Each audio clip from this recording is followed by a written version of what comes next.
Bonjour à tous, j'espère que vous allez bien. Je suis aujourd'hui à Jakarta, capitale de l'Indonésie. Plus précisément, je suis sur le rooftop de mon hôtel, le Kempinski Hotel. Un hôtel extraordinaire, un hôtel 5 étoiles.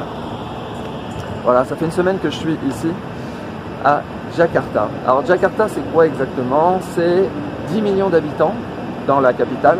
Dans l'aire urbaine, la métropole, c'est 30 millions d'habitants. Et en 2050, ils seront 50 millions d'habitants.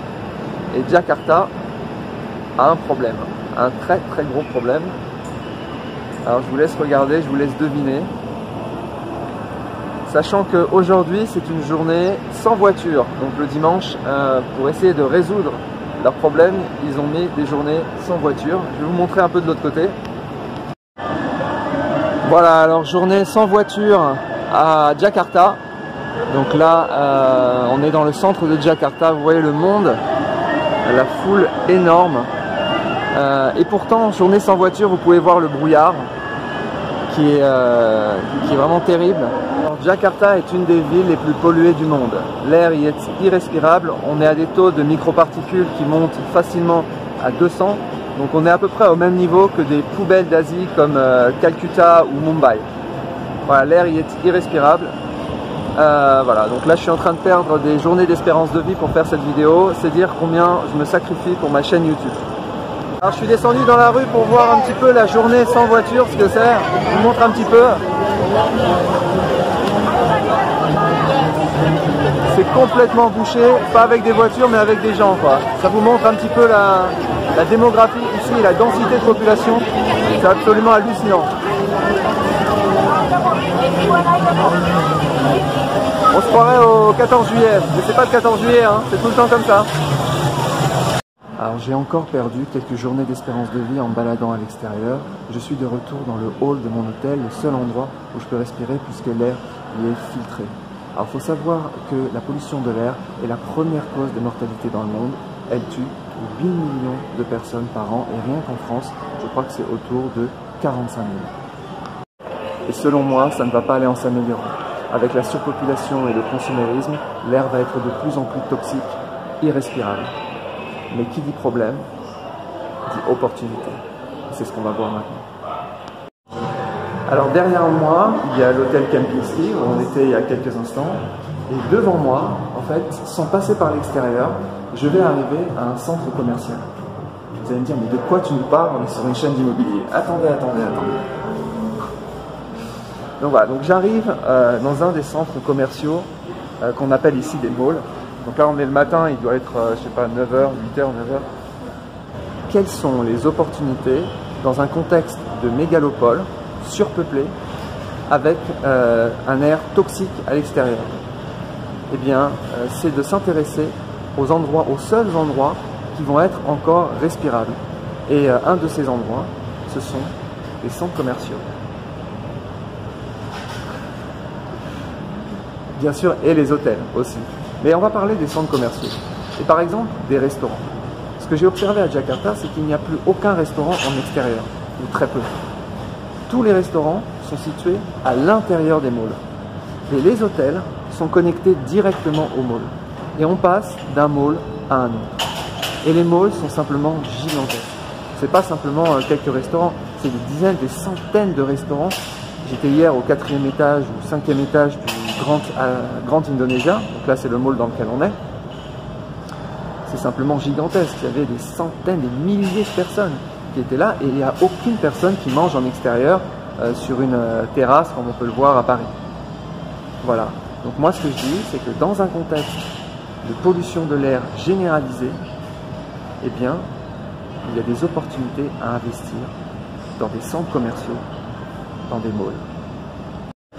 La plupart des gens qui suivent cette chaîne sont des gens qui font de l'immobilier en France et qui investissent dans des appartements pour faire de la location meublée. Voilà. Mais il faut savoir qu'il y a d'autres types d'immobilier. Vous avez l'immobilier de tourisme, vous avez l'immobilier de bureau et vous avez, comme je le présente ici, l'immobilier des centres commerciaux. Voilà. Alors ça peut être aussi intéressant pour ceux qui ont déjà de l'immobilier en location meublée et qui souhaitent se diversifier sur un autre type d'immobilier. Alors on va voir maintenant comment investir dans les centres commerciaux et on va voir ce qu'on peut en attendre. Et vous allez voir que c'est assez bluffant. Alors, comment investir dans des centres commerciaux? Eh bien, il existe des sociétés qui investissent elles-mêmes dans des centres commerciaux et on peut acheter des parts de ces sociétés, donc des actions cotées. Voilà. Alors j'en ai choisi deux. J'ai choisi une société qui investit dans des centres commerciaux en Europe et une en Asie. Alors on va commencer par celle qui investit en Europe. Donc c'est une grosse capitalisation que vous connaissez probablement, qui s'appelle Klépierre. Et Klépierre, eh bien, verse des dividendes. Vous allez voir, c'est pas une blague. Le prochain dividende sera de 7,15%. Voilà. Donc ça, c'est à comparer avec le rendement que vous avez sur votre appartement. Donc moi, par exemple, à Paris, j'ai à peu près un rendement de 4%. Donc là, c'est vraiment à comparer avec votre rendement locatif. On ne prend pas en compte le gain en capital. Voilà, donc 7,15%, donc c'est largement supérieur à ce que je peux avoir sur des appartements parisiens loués en location meublée. Voilà. Alors c'est vraiment intéressant en fait ces centres commerciaux parce que ça verse des dividendes qui sont qui sont très élevés en fait. 7% c'est vraiment élevé pour une action et surtout pour une grosse capitalisation. Voilà, alors qu'est-ce qu'il y a derrière en fait ces revenus? Il y a les loyers qui sont perçus. Voilà. Donc c'est comme en fait des revenus locatifs des locataires du centre commercial. Voilà. Donc ça, c'était pour Klépierre, grosse capitalisation qui investit dans des centres commerciaux dans toute l'Europe. Alors la deuxième société que je voulais vous présenter, c'est une société qui investit dans des centres commerciaux à Singapour. Elle s'appelle Suntec Real Estate Investment Trust. Donc c'est le même principe que Klépierre. On va retrouver aussi des dividendes très élevés. On a ici 6,63% de dividendes. Donc c'est vraiment important. Voilà. Donc je pense que ces investissements dans les centres commerciaux vont être particulièrement intéressants dans les prochaines années, surtout dans les mégalopoles qui vont être complètement polluées. Les gens ne vont plus sortir à l'extérieur et vont vivre de plus en plus à l'intérieur et vont continuer à consommer, à acheter et à passer leur journée dans les centres commerciaux. Non, c'est pas très réjouissant, mais je pense que c'est ce qui va malheureusement se passer dans des villes comme Jakarta, Kuala Lumpur, Hong Kong et toutes les autres qui vont grossir. Hein. D'ici à 2050, nous serons 10 milliards d'habitants et nous vivrons principalement dans des villes. Ça vous laisse imaginer la qualité de l'air et ça vous laisse imaginer que les gens vont passer de plus en plus de temps dans les malls. Voilà. Je vous souhaite une bonne journée. Ciao.